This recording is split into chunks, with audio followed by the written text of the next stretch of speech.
Estranged sister tried to bury our mother with our father in a plot I legally own, sparking one last family battle. My sister, 54F, and I, 63 male, have been estranged for years, tangled in a history full of old wounds, jealousy, and dramatic family storms. I suppose you could say she was the golden child, and I was, well, not.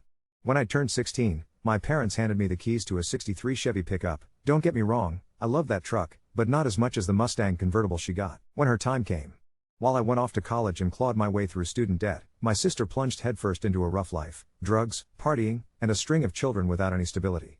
I got bills, she got a mobile home, though she lost it all eventually when her addictions got the better of her. Through it all, she managed to have 2 incredible children. My father and I stepped in, and thanks to our efforts, after fighting tooth and nail with the system, we were able to get custody. Her kids deserved more, and I have no regrets. My father, who had already weathered a brutal divorce in the 70s, thanks in no small part to the chaos my sister brought into the family, wound up raising them. My mother, always the peacemaker, tried over and over to help my sister, taking her in, helping her find jobs, picking up the pieces after every relapse. Nothing stuck. My sister burned every lifeline extended her way. Then, not so long ago, my father passed away. I honored him by buying a beautiful burial plot in Bozeman, Montana. It's a special place in the veterans section, and I made sure the documents were in my name. A way to protect a piece of peace for him, I suppose. Last summer, my mother's health finally failed. I dropped everything, made it to her bedside, and sat with her through those final moments. My sister was nowhere to be seen. We got to say goodbye, just the 2 of us, and in those last hours, we found quiet, bittersweet, reconciliation, no drama, no old fights. But, as always, my sister found a way to twist the knife. According to my mother's will, my sister and I were supposed to inherit her house jointly. Somehow, though, my sister had gotten herself added to the deed by right of survivorship behind my back. That meant the house was hers alone. I had no legal ground to stand on. Naturally, she wanted me to pitch in on the mortgage. I refused. If she wanted the house, she could deal with it, or, as it happened, she couldn't. She had to sell, and in the end, I bought it myself, which made her absolutely livid. That's not even the end of it. My sister disappeared with Mom's ashes, leaving us unable to hold a proper ceremony. One last power play, I guess. I moved on, did what I could to honor Mom in my heart. 6 months passed before my sister resurfaced, tossing out news that she was arranging a burial. But there was the catch. My mother was a veteran, and a local veterans group was covering the room. The VA was supplying a headstone, and, out of nowhere, the funeral home called me. They wanted to know if they should bury my mother with my father, the man she divorced 50 years ago. 50 years apart, and yet, here we are, with me holding the deed to Dad's grave, and my sister trying to make the final arrangement for a woman she's hurt more than anyone I know. Some families, I suppose, never straighten out. Update 1. Let me update everything and clarify a few things. First off, I made a mistake in my original recollection. My sister is actually 57, not 54. The timeline with my parents is a bit tangled, too. Their divorce wasn't finalized until 1983, even though they actually separated somewhere around 1978. It's funny how the details can blur over time, but I wanted to be precise here. Growing up, my sister really was a handful. She ran wild from an early age, getting into drugs at just 10, and by the time she was 13, she was already sneaking boys into the house. All of this happened between 78 and 83, when I was away at college, out of state and trying to make it on my own. My father, retired Navy, was dealing with a tough economy and the bitter fallout from the separation. My mother worked, but the bills stacked up, and it was a constant struggle for her to hold everything together while my sister acted out. My own path through college was no picnic. I scraped by with student loans, scholarships, and working whatever jobs I could find. There were efforts to help her, treatment programs, attempts to buy good behavior with rewards, anything our parents could think of. It drained everyone. My brother, overwhelmed by the chaos, finally just walked away. He joined the army and became a member of the 101st. So, no, not all of us were headed down the wrong road. Now for the most recent twist. Today I finally spoke with a funeral home. Apparently, my sister's plan was to have my mother's remains placed in the Veterans Wall at the cemetery. But the Bozeman Cemetery isn't actually part of the national cemetery system, so the usual policy for veterans doesn't apply. Instead of being free, like it would be at a national cemetery, they want $500. Faced with that, she literally pointed to my father's plot and said, "Just bury her there." But, of course, she didn't own that plot, and neither did my dad. That's when the funeral home realized the paperwork didn't add up and called me to sort it out. So here I am, caught in this tangle of miscommunication and confusion. Just the latest chapter in the saga with my sister. Update 2. My sister is holding my mother's remains hostage to force her will, and it's been a nightmare. She wants to bury our mother in the plot that I own, the one where I buried my father. What makes it even more bizarre is that my parents have been divorced for over 40 years. There's no connection anymore except for my sister's obsession with forcing this final act. After some digging and weighing my options, I offered a respectful solution. I would pay to have my mother interred in the veteran wall. I thought this was a fair, honorable resting place. But my sister lost her mind, not by talking to me, we aren't on speaking terms, but by telling the funeral home she wouldn't return the remains. She knew exactly what she was doing. She knew my finances were tight since I just bought mom's house and have been pouring money into furnishing and settling in. Still, she kept pushing. She's furious I bought the house, and she reminds me by driving by it constantly, practically stalking the place. Now, I'm preparing to put the house on the short-term rental market, hoping it can start to pay for itself and ease my stress. I tried to be reasonable. I reached out to the rest of the family, including my children, my nephews, the grandkids, everyone mattered in this decision.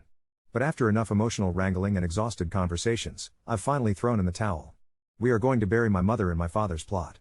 She'll have an in-ground brass marker, a small, flat piece of metal, almost like a brass welcome mat at my father's headstone. It's such a painful compromise. My sister's stubbornness has turned my mother's final service into something impersonal and bitter. My family assures me they'll always know the truth, that this isn't what mom or dad would have wanted. But deep down, it still hurts. What stings even more is that my sister refuses to meet me halfway. She won't take any money from the sale of the house to buy a plot herself, or even go in with me to split the costs. All of this, every choice we make, has been about control for her, and now my mom's memory is caught in the middle. Update 3. Today is the day of the burial. Originally, I intended to share an update after everything was over, just a simple confirmation that we'd made it through, but the last 20 hours have turned my plans upside down. My sister abruptly canceled the reserved room at the funeral home, turning the event into a graveside service only. She got a refund for the room. The reason she gave? They're going to be shooting guns for the salute, so it should be outside. I only found out because the funeral home called me last night, asking if I could pick up the urn and bring it to the cemetery myself. Here's the thing, my sister is in a wheelchair and can't actually come out to the graveside. When I found that out, I immediately sent the news out on our family message thread. Her son, the only one who still talks to her, absolutely lost it. Her daughter, too, he called her, and she cried. I can't help but think the honest truth behind this mess is that she needed drug money, and she's clawing her way to her next disability check. But she would never admit that. To salvage things, I took it upon myself to arrange a table at a military-themed restaurant in Bozeman. If you're from around here, you know the one. That's where we'll gather instead, to share stories and honor her in a way that feels right. Not even half an hour ago, the funeral home called, dangling the offer of a discounted room. But I'm sticking with our plan. It's already enough chaos. There's something I need to clarify. Some people think I blame my sister for falling into addiction, drugs and alcohol, at the age of 10. I don't. I blame my parents for dragging us to a neighborhood awash with temptation, the government for failing to tackle a rising drug crisis, and the medical establishment for not recognizing addiction as the disease it truly was back then. If I got started on the social and political mess of the late 70s and early 80s, on how it fractured families and shattered futures, this story would be miles longer. I blame my parents for thinking her behavior could be bought, and for letting the stress of a recession finish off their marriage.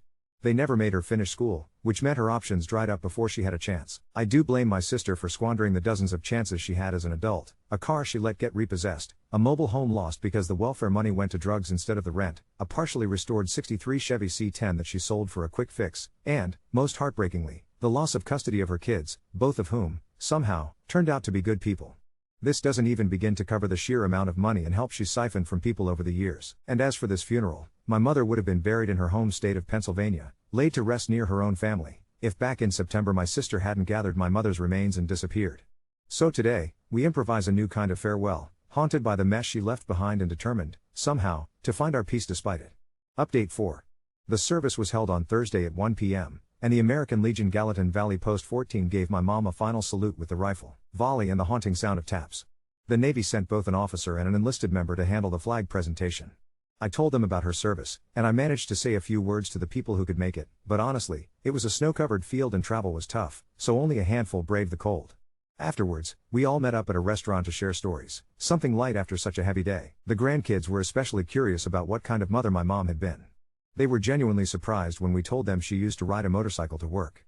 Just picturing their faces, processing this new version of their grandmother, gave me a brief moment of warmth. Now, I'm sure you'd want to know what happened with my sister. When I arrived at the funeral home, I was honestly shocked to see how little she'd arranged. So, I ended up personally driving my mom's remains to the gravesite, with my brother actually placing them in the ground himself.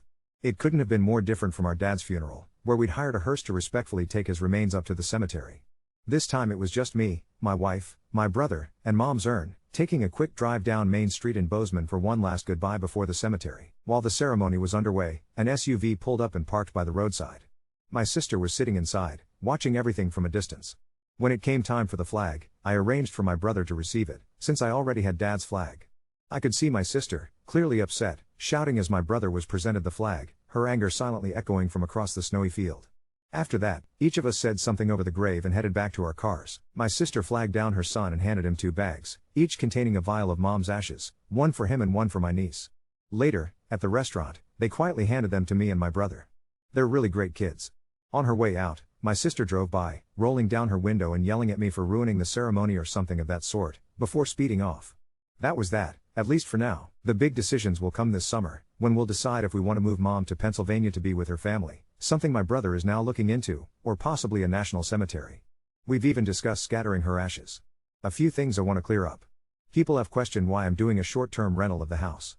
My first plan was actually to get a long-term renter until my wife and I retire in a couple of years. But then, while working on the house, my son fell in love with Montana and announced he wants to move up at the end of summer.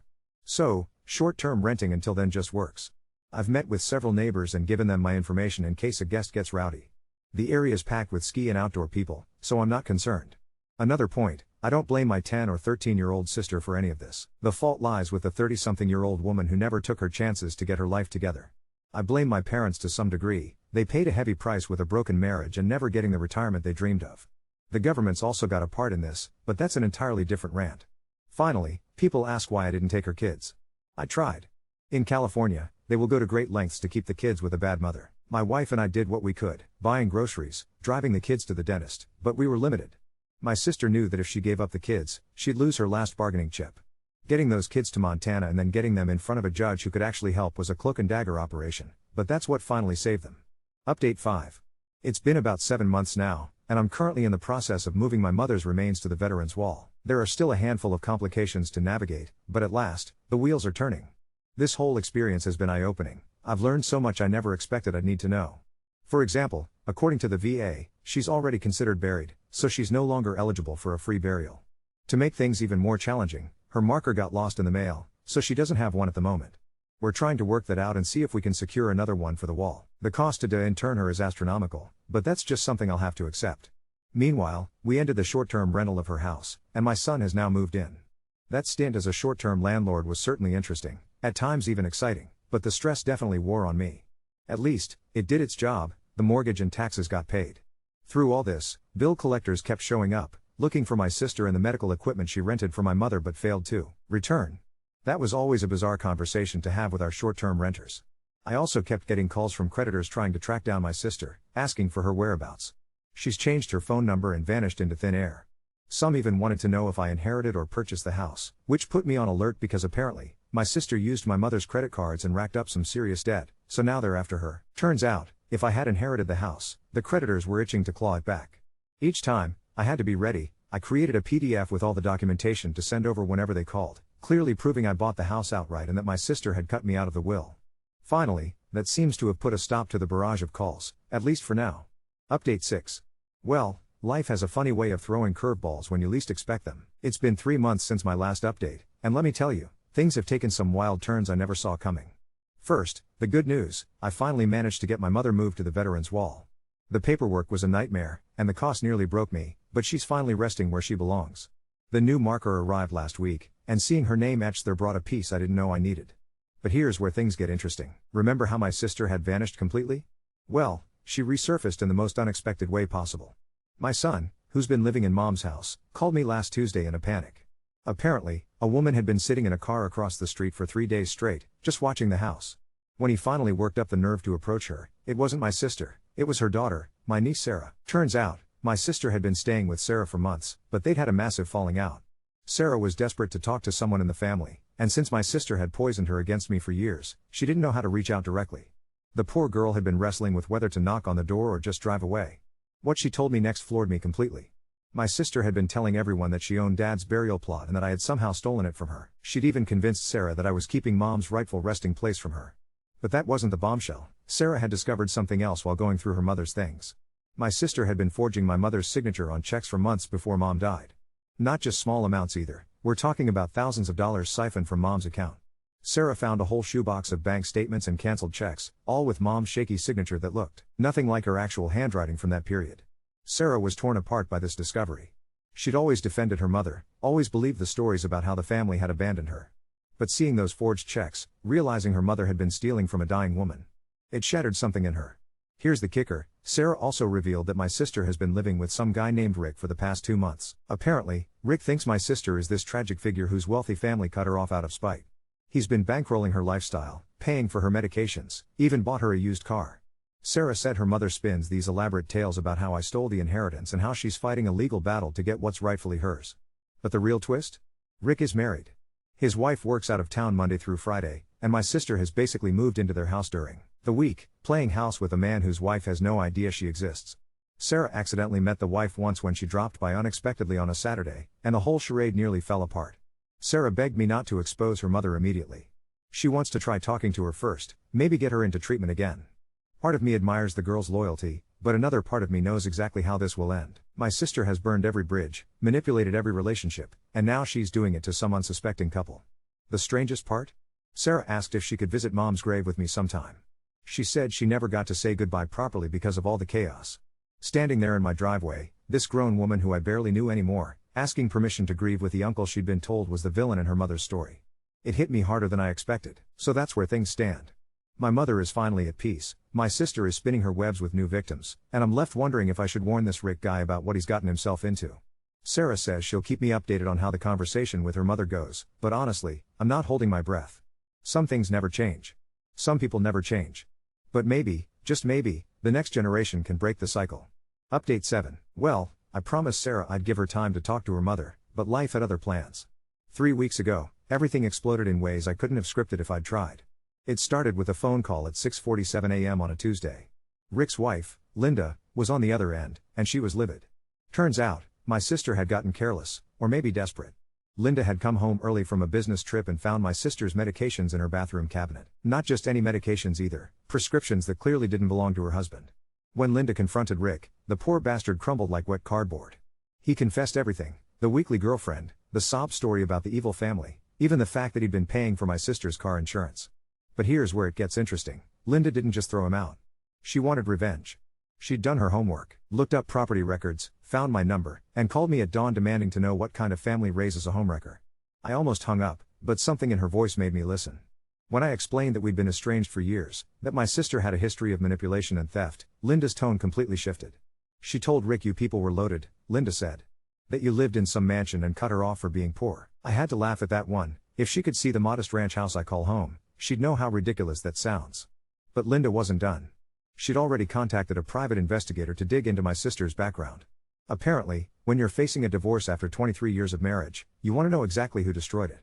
What the PI found was a trail of destruction spanning decades, forged checks, not just Mom's, disability fraud, even a restraining order from 2019, that I'd never heard about. The bombshell came when Linda called me back 2 days later. The PI had discovered that my sister was married. Not to Rick, obviously, but to some guy named Tony who lived 3 hours away in Missoula. Married for 8 years, apparently, though they'd been separated for most of it. The kicker? She'd been collecting widow's benefits claiming her previous husband was dead, except he wasn't. He was very much alive and living in Arizona. Sarah called me that same night, sobbing. Her mother had vanished again, but this time she'd cleaned out Rick's safe first. Took about $3,000 in cash he'd been saving for a fishing boat, plus some gold coins his grandfather had left him. Rick was too embarrassed to call the police, but Linda sure wasn't. Here's where things get really twisted. Remember that guy Tony, the actual husband? He showed up at Sarah's apartment looking for my sister. Apparently, she'd been calling him drunk at all hours, begging him to take her back, promising she'd changed. When Sarah told him about Rick, about the forged checks, about all of it, Tony just stood there shaking his head. "She told me she was staying with her rich brother," he said. "That you were helping her get back on her feet. Even estranged and desperate, she was still using my name to manipulate people." But the real plot twist came last week. Sarah called, and her voice was different, steadier, angrier. She'd finally confronted her mother, but not about the stealing or the lying. About something else entirely. "Uncle," she said, and I could hear her struggling with the words, "I need to ask you something about when we were kids." My blood ran cold. Sarah's 28 now, but there had always been something in her eyes, something guarded that I'd attributed to growing up with chaos. What she told me next made me understand why my sister fought so hard to keep those kids, why she never wanted outside help, why she'd rather live in poverty than let them go. It wasn't about the welfare money. It was about the secrets. Sarah's finally ready to press charges, but she needed to know if I'd stand behind her. If I'd help her navigate a legal system that, 40-some years ago, failed to protect a 10-year-old girl from her own mother's neglect and failed to see what was happening right under their noses. My sister isn't just a thief or a drug addict or a manipulator. She's worse than I ever imagined. And now, with Tony demanding a divorce, Rick's wife filing theft charges, and Sarah building a case with evidence that goes back decades, my sister's world is finally collapsing for real. The house phone rang yesterday. Unknown number, but I answered anyway. Heavy breathing, then, "This is all your fault. You destroyed my life." I hung up, but she called back 6 more times. Each message angrier, more desperate than the last. I think she knows what's coming. Update 8. It's been 6 weeks since Sarah decided to press charges, and I wish I could say things have settled down, but this family drama has morphed into something I never could have anticipated. The theft charges against my sister went through, and she was arrested at Tony's place in Missoula, but that's where the story takes its first unexpected turn. Tony wasn't harboring her out of kindness. Apparently, he'd been blackmailing her for months, threatening to expose her welfare fraud unless she signed over her disability checks to him. When the police showed up, they found a whole operation: forged documents, fake medical records, even a couple of other women Tony had been helping with their government benefits. My sister, for once in her life, had been the victim instead of the perpetrator. But here's where it gets messy. Rick, the married guy she'd been living with, didn't just disappear after Linda filed charges. He started showing up at my son's place, my mother's old house, claiming my sister had promised him the property. According to him, she'd shown him some document proving she was the rightful heir and that I'd somehow tricked her out of it. My son called me in a panic when Rick tried to jimmy the back door lock at 2 a.m. last Thursday. When the police questioned Rick, he broke down completely. Not only had my sister been feeding him lies about owning property, but she'd also convinced him to take out a $15,000 personal loan against his truck, claiming she needed it for legal fees to get her inheritance back. The money was supposed to be temporary. She'd promised to pay him back with interest once she reclaimed the house. Rick had believed every word. Linda, meanwhile, has become an unlikely ally. She'd already filed for divorce, but when she learned about the loan and the property scheme, she realized Rick was as much a victim as she was. She called me directly last week with information that changed everything. "Your sister's been running this con for years," Linda told me. Rick wasn't the first. She'd hired that private investigator to dig deeper, and what they found was staggering. My sister had been pulling the same scam across 3 states, finding lonely, financially stable men, spinning sob stories about stolen inheritances, then disappearing with whatever money she could extract. There was a widower in Oregon who'd given her $8,000 for lawyer fees, a divorced contractor in Idaho who'd bought her a car, and a retired teacher in Nevada who'd let her live in his guest house for 6 months while she supposedly fought her wealthy family in court. The investigator had also uncovered something else. My sister had been using dating apps under multiple fake names, specifically targeting men over 50 who'd recently lost spouses or gone through divorces. She'd created elaborate backstories for each identity, complete with staged photos and fake social media profiles. Linda showed me printouts of the conversations. It was like reading scripts from some twisted romance novel. But the real shocker came when Sarah called me 3 days ago. She'd been contacted by a woman named Patricia from Arizona. Remember that dead husband my sister had been claiming widow's benefits for? Well, Patricia was his current wife, and she'd been getting some very interesting calls from Social Security. Turns out, my sister's first husband Mike hadn't just been alive all these years, he'd been paying child support that my sister had been collecting while simultaneously claiming widow's benefits. Patricia had been trying to track down why Mike's ex-wife was listed as both deceased on some federal forms and very much alive on others. When she finally connected the dots, she realized Mike had been paying support for kids he thought were being raised by a dead woman. The web just keeps growing.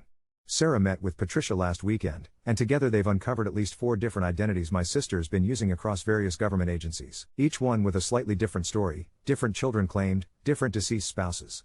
The fraud isn't just local, it's federal. As for me, I've been dragged into court twice now. Once when Rick tried to sue me for the house, claiming I'd defrauded him by refusing to honor my sister's ownership rights. That case got thrown out when I produced the deed and purchase records. The second time was when the state started investigating the forged checks from my mother's account. Apparently, the amounts were large enough to trigger an elder abuse investigation, even posthumously. Sarah's been a rock through all of this. She's working with prosecutors in 3 different states now, helping them piece together the timeline of her mother's schemes. But it's taking a toll on her. She told me yesterday that she's been having nightmares, not just about the childhood trauma she's finally addressing, but about all the people her mother has hurt over the years. "I keep thinking about that teacher in Nevada," she said. "He probably really needed that money for his retirement." The strangest part of all this? My sister has been calling Sarah collect from jail, and the stories keep changing. First, she claimed she was framed by Tony. Then it was Rick who manipulated her. Now she's insisting that I've been orchestrating some elaborate conspiracy against her for decades. According to her latest version, I've been bribing officials and forging documents since the 1980s, all to steal her rightful inheritance. Sarah recorded one of those calls and played it for me. Hearing my sister's voice after all these months, listening to her weave this fantasy where she's the victim and I'm some criminal mastermind, it was both pathetic and terrifying. The level of delusion is complete now. She genuinely believes her own lies. The trial starts next month, and Sarah will be testifying. She asked me to be there for support, which I will be, but I'm dreading it. After 40 years of chaos, we're finally going to air all the dirty laundry in a public courtroom.